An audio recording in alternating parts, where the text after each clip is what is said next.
سلام الله عليكم مشاهدينا الكرام، أسعد الله أوقاتكم بكل خير. أترككم مع خبر عن عبد الرزاق حمد الله، وهذه المرة من السعودية.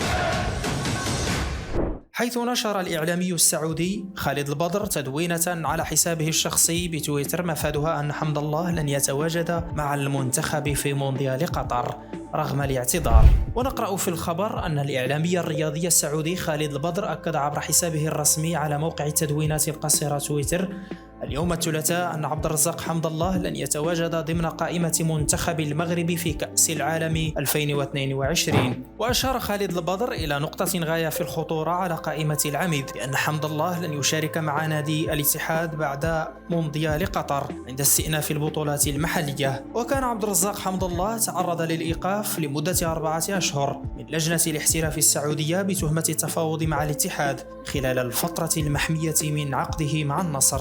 ورفع مركز التحكيم الرياضي السعودي عقوبة إيقاف النجم المغربي لمدة 4 أشهر بشكل مؤقت لحين إصدار الحكم النهائي في قضيته مع نادي النصر. ليخرج لنا الإعلامي الرياضي في الساعات القليلة الماضية ويؤكد استقرار مركز التحكيم الرياضي على تأييد عقوبة إيقاف حمد الله لمدة 4 أشهر مع حرمان الاتحاد من التعاقدات في الميركاتو الشتوي القادم. ما رأيكم في تدوينة خالد البدر؟ وهل هي مؤكدة أم فقط تدوينة عابرة لا غير؟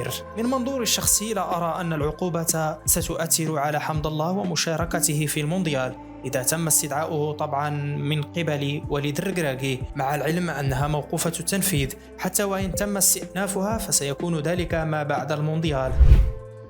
غنخليكم مع بعض الردود على التدوينة من الجماهير السعودية وخصوصا الاتحادية. وصلنا لنهاية الفيديو، ما تنسوش تشتركوا في القناة وتفعلوا الجرس باش توصلوا بكل جديد. إلى اللقاء في خبر جديد إن شاء الله.